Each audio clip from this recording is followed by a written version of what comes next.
I was 9 when my parents took my hand and said, "Just 1 year." 1 year, my mother repeated, smiling too hard. I believed her because I wanted to. I kept nodding and saying, "Okay," like that made it true. The building looked too big, too quiet. I squeezed my small bag and whispered, "This is just for school, right?" My father said, "You'll be strong here." My mother said, "We'll visit soon." I asked, "How soon?" She said, "Soon enough." A man in a gray coat stepped forward. "Name?" he asked. I said it softly. He didn't repeat it. He just said, "Dorm A." My mother kissed my forehead. My father touched my shoulder. I said, "You'll come back?" My mother said, "Of course." My father said, "Be brave." I watched them walk away. I told myself not to cry. I said, "They're just parking." I said, "They'll wave." The car started.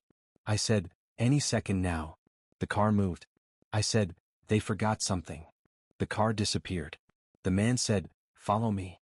I didn't move. He said, "No crying." I swallowed hard and followed.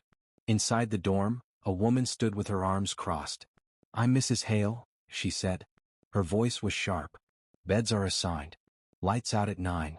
No talking after." I asked, "Can I call my parents?" She said, "Letters on Sundays." I said, "But." She said, "No but." An older boy leaned close when she turned away. "Don't cry," he whispered. "Why?" I asked. "They like it when you cry," he said. I asked, "Who?" He said, "Everyone." I sat on my bed and stared at my bag. It felt smaller now. I felt smaller too. I kept hearing my mother say, "Just 1 year." At dinner I didn't eat. The room was loud but I felt alone. A girl slid a piece of bread toward me. She didn't smile. She just said, "Take it." I said, "Thanks." She nodded like that was enough. "What's your name?" I asked. She said it quietly. I said mine back. She said, "First night is the worst." I asked, "Does it get better?" She shrugged. "Sometimes," she said. Later, Mrs. Hale clapped her hands. "Beds?" she ordered. I asked, "Can I keep the light on?" She said, "No." I said, "Please?" She said, "Lights out." The room went dark. Someone sniffed. Someone whispered. I stared at the ceiling. I thought of my parents' car.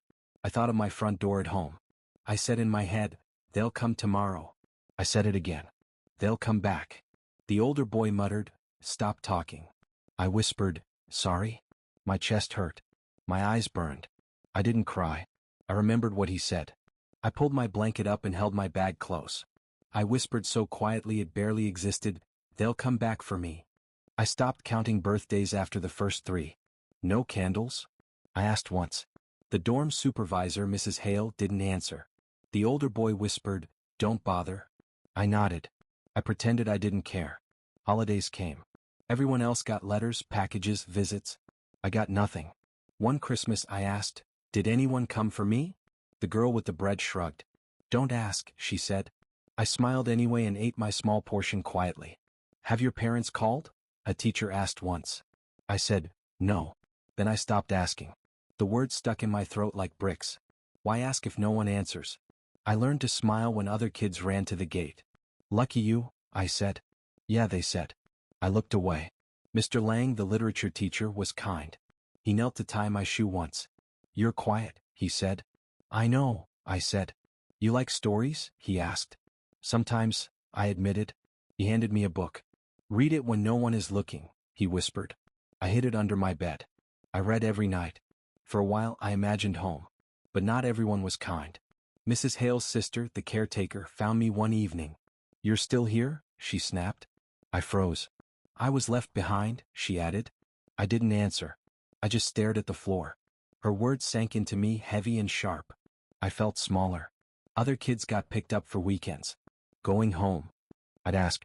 They laughed. "See you Monday," they said. I waved. Inside I felt envy and shame. I told myself I didn't care. I said it so many times I almost believed it.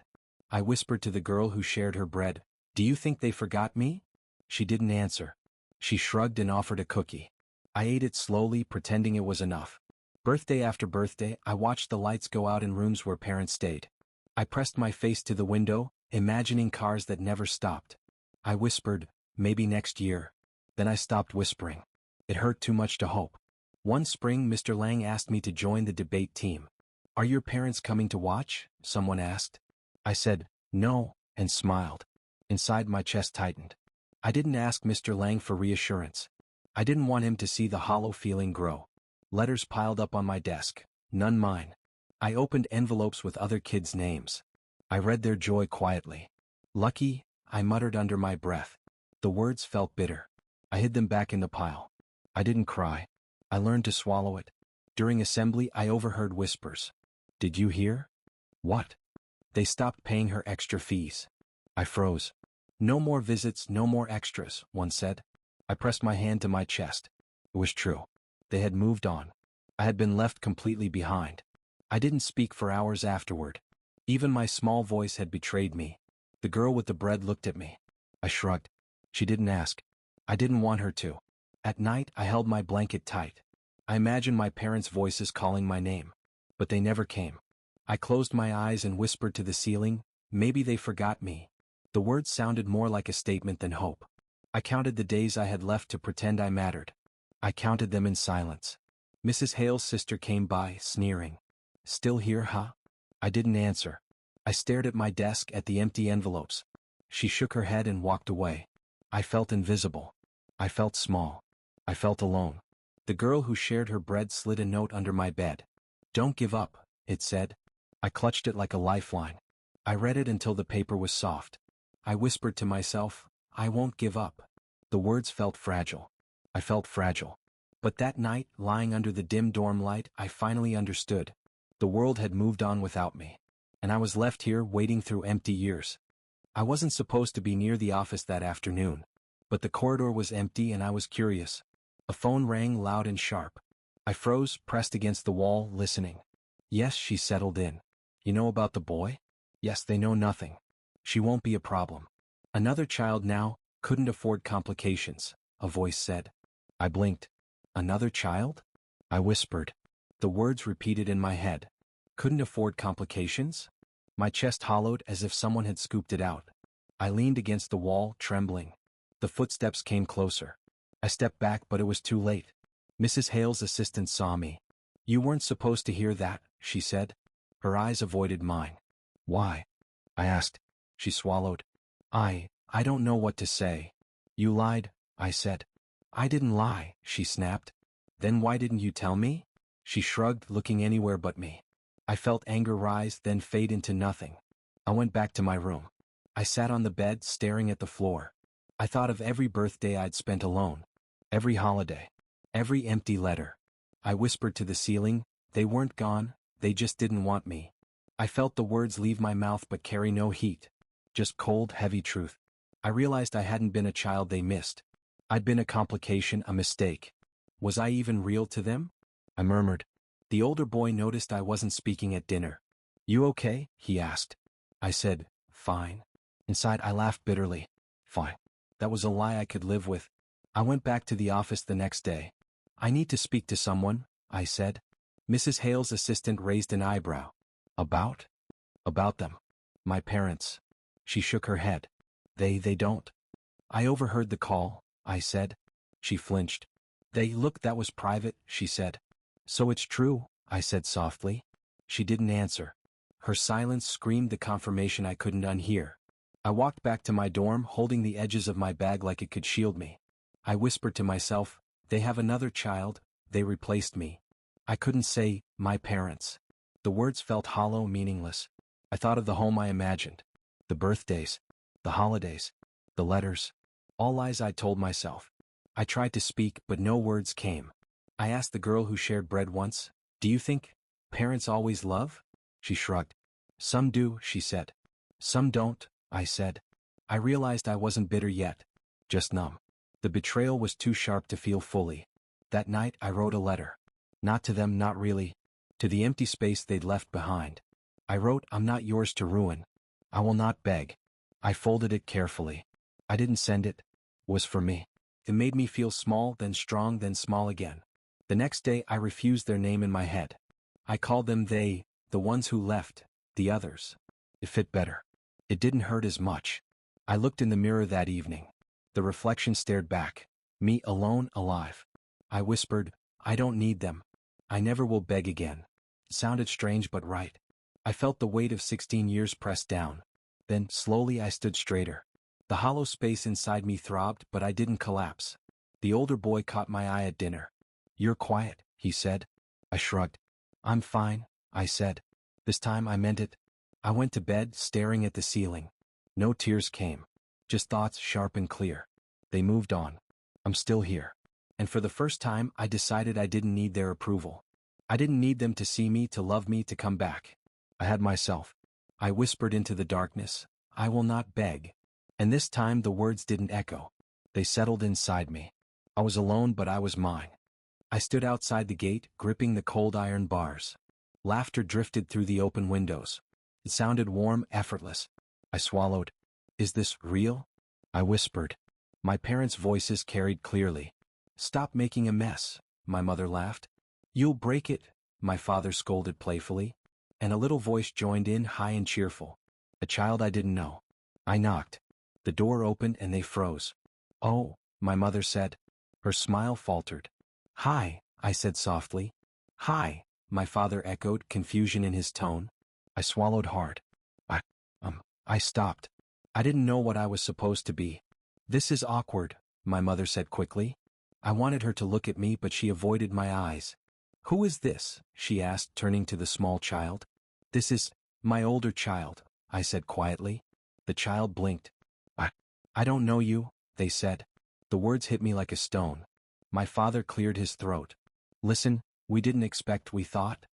"I thought what?" I asked. He shifted, uncomfortable. We have a life now," he said.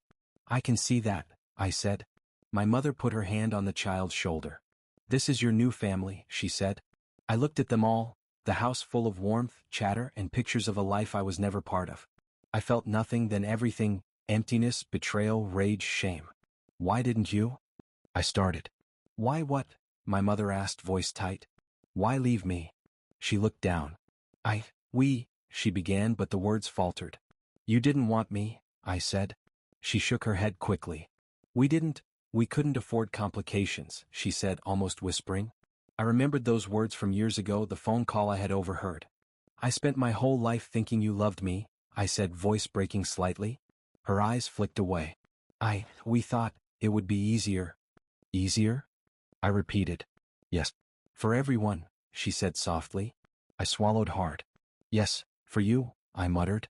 My father's face was pale. We didn't mean to." I shook my head. "Didn't mean to? You erased me." He said nothing. His silence was louder than any excuse. The child tugged on my mother's sleeve. "Mom, who is he?" "She's someone from before," my mother said quickly. "Before?" the child asked, confused. I forced a smile that didn't reach my eyes. "Yes, before," I said softly. I realized they had made it clear, they wanted me gone. Quietly. Easily. No apology, no grief, no acknowledgement of the years I had spent alone. I felt hollow. My chest tightened and something inside me broke quietly. I didn't yell. I didn't beg. I just said, "I should go." My mother looked startled. Yes, of course," she said quickly. The child watched me with wide eyes. I don't know you," they said again. "I know," I said softly. And it was true. They didn't know me. They never would. I turned, walked down the driveway. The house behind me glowed with laughter and life. I felt invisible. I felt small. And I felt the finality of being alone. No one called my name. No hand reached for mine. I didn't expect it, but the emptiness was worse for it. I walked faster. The gravel crunched under my shoes. I wanted to scream, to hit something, to demand my place. But I didn't. My shadow stretched behind me. I whispered to it, "You are not mine. I am not yours." I repeated it under my breath. "You are not mine. I am not yours." The words sounded hollow, then sharp. I let them burn, let them settle. I passed the garden where my mother had planted roses. They smelled sweet, innocent. I wanted to tear them apart. I didn't. I didn't need to. The betrayal had already done it. I walked past the gate and onto the street. The world outside felt different, empty, and mine at the same time. No one would follow me. No one would call me back. I was truly alone. I kept walking, letting the distance grow between me and the house, between me and everything that had pretended to be my family. I whispered again, quieter this time, I will never beg. And for the first time I felt that promise solid inside me. Something inside me had died quietly that day. And yet as I walked away I felt alive. Alone but alive. I lived in a room so small the walls felt like they were breathing in. The heater barely worked. I ate instant noodles more nights than I could count. I whispered to myself, at least I have a roof. At the factory they called me slow. You're too weak for this, one said. I said nothing. I worked faster. They didn't notice, didn't care. One coworker leaned close, smirking. You owe me, he said. I don't, I said. He laughed. You do. Everything in this place, everyone here, you owe me. I swallowed my anger. I walked away. My friend, the one I thought I could trust, stole from me. You left your wallet, he said. I did not, I said. He shrugged. Guess it walked away, he said casually. I wanted to hit him. I wanted to cry. I wanted someone to tell me it was okay. No one did. Nights were worse. I lay on a mattress too thin, too old, staring at the ceiling.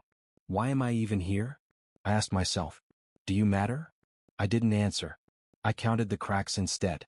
I whispered, if I disappear tonight, who would care? The answer was no one. Sometimes I argued with myself. You're strong. You can do this, I said. No. You're nothing. You're a waste, I replied. The voice in my head was louder than the room. I flinched. I whispered, shut up. It didn't. Days blurred.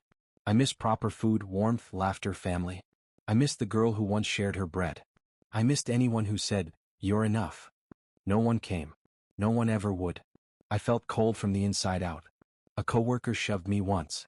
You okay? Someone asked. Fine, I said. I wasn't fine. I wasn't fine in months. One evening I sat on the curb outside the diner. The neon light flickered over my tired face. I hugged my knees. I whispered, maybe it's easier to stop trying. The wind blew cold across my neck. No one was there to catch me. No one ever had been. I replayed every moment. The dorm, the overheard call, the house I was never part of. I asked myself, was it ever worth hoping? I didn't answer. Hope had been a luxury I could no longer afford. I thought of giving up entirely. I imagined the quiet, the absence of hunger, the absence of exhaustion. I imagined no voices calling me weak, no eyes judging me. I imagined silence. And then I remembered something. No one was coming to save me. Not my parents. Not friends. Not coworkers. Not anyone. I looked at my hands, rough and small. I whispered, if I survive, it'll be because of me. The words felt strange and powerful. I repeated them. If I survive, it'll be because of me. If I survive, it'll be because of me. The wind carried them away. I got up. My feet ached. My back hurt. My stomach growled. But I walked. Step by step. I took the long route home, past the empty park, past the flickering street lights, past the old church with the locked doors. I whispered again, if I survive, it'll be because of me. The echo of my voice in the empty streets sounded like armor. Back in my room I lit a candle. I sat on the floor hugging my knees. I whispered softly, I'll do it myself. No one answered. No one ever would. And yet the thought felt like hope. Not the hope I had clung to as a child, waiting for parents. This hope was quiet, solid, mine. I whispered it into the darkness again and again. I'll survive. I'll survive. I'll survive. And for the first time in years I believed it. I woke one morning and didn't argue with myself. No more pretending, I whispered. I stared at the cracked wall and said, I'll do this my way. I signed up for night classes. You think you can handle this? The instructor asked, eyes sharp. I'll try, I said. Try isn't enough, he said. I'll do more, I said, voice tight. Good. Then start now, he replied. My first lesson was brutal. Numbers and equations blurred together. I slammed the book shut. I can't, I whispered. You can, he said, standing behind me. I jerked up. Do you even know how much potential you waste hiding in misery? He asked. I said nothing. He didn't let me speak. Tell me why you quit before you even start. I'm afraid, I admitted. Afraid of what? Failing. Failing is proof you're trying. Sit down, he said. I sat. Hours passed. I worked until my hands cramped. I wanted to cry. I didn't. He didn't give me permission. I whispered to myself, I won't quit. My apartment smelled of stale noodles and detergent. I studied at the table while coworkers' laughter drifted outside. One night I threw a book across the room. Stupid, I yelled. I'm not stupid, I said to myself, voice shaky. Then stop acting like it, I whispered back. The book lay open on the floor. I picked it up. I read again. My mentor appeared at the library. Why are you here? I asked. To see if you actually care, he said. I do. Prove it. Stop whining about the past. Focus on what you can control. I can't forget, I admitted. Good. Don't. Use it. Stop waiting for someone else to save you. You're not 9 anymore. I swallowed hard. Yes, I whispered. Weeks passed. I failed tests. I failed exercises. I failed myself. One night I wanted to quit. I'm done, I muttered, slumping over the table. You're not done, I whispered back to myself. You are not allowed to quit. I repeated it until my chest loosened. I stopped checking their lives online. No posts, no pictures, no reminders. I felt empty at first, then calm. Good, I whispered. I am enough.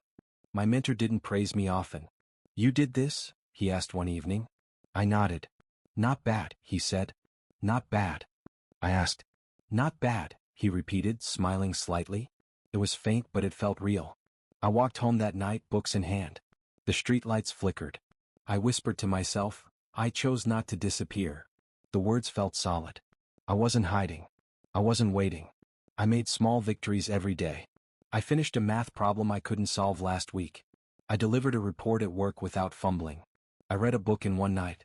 Each one felt minor. Yet they stacked. I whispered, this is survival. And survival is power. I told myself aloud, I'm capable. I can endure. I can learn. My mentor leaned against the doorway. You sound like you mean it, he said. I do, I said. I failed again the next morning. And again. And again. But each failure stung less. I whispered, I am still here. I am still learning. I felt my body tense, then loosen. Pain transformed into focus. One evening, I solved a problem faster than anyone else in class. It wasn't celebrated. It wasn't dramatic. No one clapped. I smiled quietly to myself. Finally, I whispered. Not because anyone noticed. Because I did. That night, I held my books and sat by the window. The city hummed outside. I whispered into the darkness. I am alive. I am present. I am mine. The words didn't echo. They settled inside me, warm and steady. I realized I didn't need anyone to save me. I whispered again, softer this time, if I survive, it'll be because of me. And I believed it completely. The dark, the hunger, the betrayal, everything I had endured had led me here. To discipline, to focus, to quiet victories that no one saw. I was no longer reacting. I was acting. I was alive. I chose not to disappear. The phone rang, startling me in the quiet apartment. I'm speaking, I said cautiously. Is this her? A trembling voice asked. Yes, I said. It was them. Not my parents. Not the people I remembered. They sounded smaller, uncertain. My chest tightened, but my voice remained calm. What do you want? I asked. There was a pause. We need help, my mother said finally. Help? I echoed. Yes, we're struggling, she admitted, voice shaking. I stayed silent. I wanted to ask why now, but I didn't. I went to the house. The neighborhood was the same, but the paint was faded, the yard overgrown. The laughter I had once heard was gone. The door opened slowly. They looked older. More afraid. Hi, I said. Hello, my father said, stepping back. His hands trembled slightly. My mother's eyes darted, avoiding mine. I didn't expect you, she said. I wasn't expecting a call, I replied. The house smelled faintly of dust and desperation. Sit, my mother said, gesturing toward the couch. I did. I didn't smile. I didn't frown. We made mistakes, my father said. I nodded slightly. I know, I said softly. Please, we need guidance, my mother said. You need guidance? I asked, voice steady. Yes, we've lost everything. We don't know how to fix it, she said, almost whispering. I listened.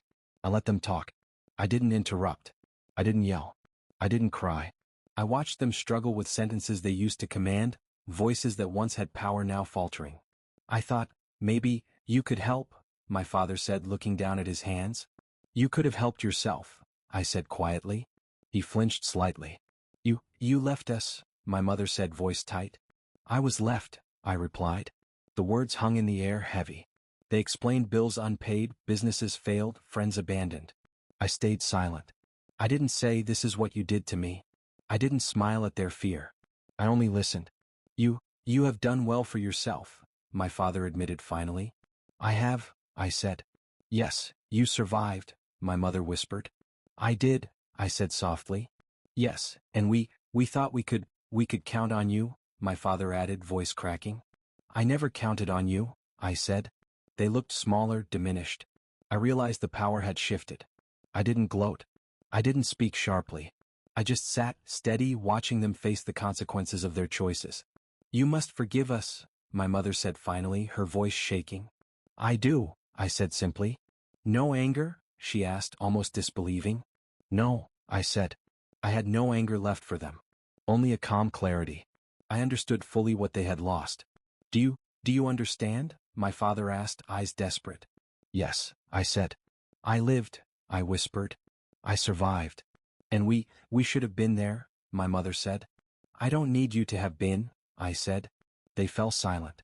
The weight of their regret filled the room. I realized it was the closest they could come to apology without saying it outright. I didn't need more. We ruined so much," my father said. "You did," I said softly. "But I am still here," I whispered. They looked at me, then really looked, and finally saw what they had lost. The child I had once imagined they would never replace, the one they had raised as their own, was gone from this moment. I had no younger sibling here. No lost opportunity could be reclaimed. I had become my own family. "Thank you for listening," my mother said, voice fragile. "You're welcome," I said. I didn't feel relief. I didn't feel warmth. I felt balance restored. They tried to explain more, offer excuses, plead softly, but I didn't respond. I had nothing left to give them. I realized fully they could never undo the past. They could never erase the years they left me alone. I stood ready to leave. You'll come again?" my father asked, hope threading his voice. "I am not coming again," I said. "No, not again," I added softly. I walked to the door. They watched me leave, smaller and diminished. I didn't look back. I didn't feel triumph. Only clarity. Outside, the air felt crisp, real. I whispered to myself, "They finally see." Too late. I felt a strange calm. Karma had whispered quietly, naturally. It didn't yell. It didn't strike. It only revealed what they had lost, and I stood there knowing I had survived, without needing their approval or pity. I walked away, steady, silent, alive. And for the first time in years, I felt the quiet power of knowing I was enough, entirely, wholly, and on my own terms. I stood in the living room looking at them, the people who had called themselves my parents. They were older now, smaller, somehow fragile. I remembered 9-year-old me, pressed against the dorm window, waiting, hoping. I remembered every year of emptiness. "I need to speak," I said quietly. They looked up. "Yes?" my mother asked, voice shaking. I swallowed. "I'm here to tell you what you erased." They flinched. "Erased?" my father asked. "Yes. I existed and you decided I didn't matter," I said. They exchanged glances. I waited. I didn't add anger. I didn't raise my voice. "I was 9 when you left me," I continued. "Do you remember?" They didn't answer. "Do you remember my birthdays without candles? Letters that never came? Holidays I spent imagining you?" My mother's eyes filled with tears. My father swallowed hard. "I waited for you," I said, my voice steady. "I waited every single day hoping you'd return. But you didn't. You replaced me. You started another life while I survived yours." Silence filled the room. They didn't speak. "I am not here to forgive," I said. "I am not here to beg." Tears ran down their faces. I didn't blink. "I am here to speak the truth you refused to hear." My mother whispered, We never knew." "You knew enough," I said. "You knew you were leaving me behind. And you chose it. Every call you ignored, every visit you skipped, every word you erased, you chose. I'm not asking for apologies. I'm not asking for love. I am telling you what you did." My father looked down, voice trembling. I didn't think." "You thought of yourself," I said. "That's why I waited alone. I thought I mattered to you. I didn't. You decided who you wanted me to be, and it wasn't me." They sobbed quietly. Shame settled across their faces. I didn't move closer. I didn't reach for them. I didn't pity them. Their grief was theirs. "You can't fix this," I said softly. "No matter what you do, you can't restore the years you stole. You can cry, you can regret, but you cannot give back my childhood. They nodded through tears. I stayed calm. I am not here to punish you, I whispered. I am here to leave you with what you refuse to give me, truth. I am choosing myself now. My mother whispered, please, stay. No, I said. I cannot. I won't be erased again. I won't live for your comfort, your relief, or your redemption. I am leaving and I am taking my life with me. My father said nothing. His mouth opened, closed. Nothing came. I remembered the dorm ceiling, the empty streets, the nights alone in cold apartments, the hunger, the failures, the triumphs. Every moment shaped me. They did not. I will not beg, I said softly. I will not return to what you call family. I will not carry your shame. I will carry myself. My mother cried harder. My father turned away. I didn't. I only stood. I walked toward the door. I opened it slowly. I paused for a moment, glancing back. Goodbye, I whispered. No tears came. No anger. The silence behind me was heavy but steady. It was not emptiness. It was not pain. It was peace. I closed the door gently. The hallway stretched ahead, quiet and unclaimed. I breathed in, feeling it for the first time. Freedom. Outside the air was cool. I felt my body fill with it. I whispered to myself, I am mine. I am enough. The wind carried no echoes of their cries. It carried nothing but my own steady heartbeat. I walked away step by step. No one followed. No one watched. I didn't look back. I didn't need to. Every step was a choice I had never been given. And finally, I understood. The silence after departure wasn't absence. It was life. It was mine. I was free. I sit at my desk, coffee steaming beside me. The apartment smells of books and fresh bread. I glance out the window at the city moving below. I am quiet. I am steady. I am mine. I remember the dorm, the small bed, the hollow birthdays. I remember the letters that never came. I remember standing outside a house that was never mine. I remember the phone call, the words I wasn't meant to hear. I whisper to myself sometimes, you survived. It's not pride. It's truth. Friends call occasionally. I answer politely, laugh when needed, but I keep my distance. I don't need anyone to fill the void. I don't need anyone to approve my life. Do you ever think about them? Someone asked once. I looked up calm. I do, I said. And I am glad I don't wait anymore. Work is steady. I manage my finances. I cook my meals. I sleep on my own terms. It isn't glamorous. It isn't heroic. It's survival refined. I think about identity. For years, I defined myself by absence, by hunger, by betrayal. I told myself I am what they left behind. Now I tell myself I am what I built. I walk past the mirror and nod. I see the scars. I see the eyes that learned too early to wait. I see hands that carried themselves through hunger, through pain, through fear. I see strength. I remember speaking to them for the first time as an adult. I remember the calm, the clarity. I didn't yell. I didn't cry. I didn't beg. I spoke truth. And that truth freed me more than any apology ever could. I hear people talk about family. I smile politely. I say, family is who you choose. I don't elaborate. They wouldn't understand. Not fully. Sometimes I think of my 9-year-old self, waiting by the dorm window. The small, hopeful version of me who believed in a return that never came. I feel her quietly beside me. I'm here, I whisper. I survived. I'm still here. I work late nights sometimes alone in the office. I listen to the hum of computers, the distant city noises. I don't feel lonely. I feel control. I feel calm. I feel power in my own survival. I receive letters occasionally. Bills, ads, notes from friends. Nothing from them. And I don't want it. I don't need it. I never did.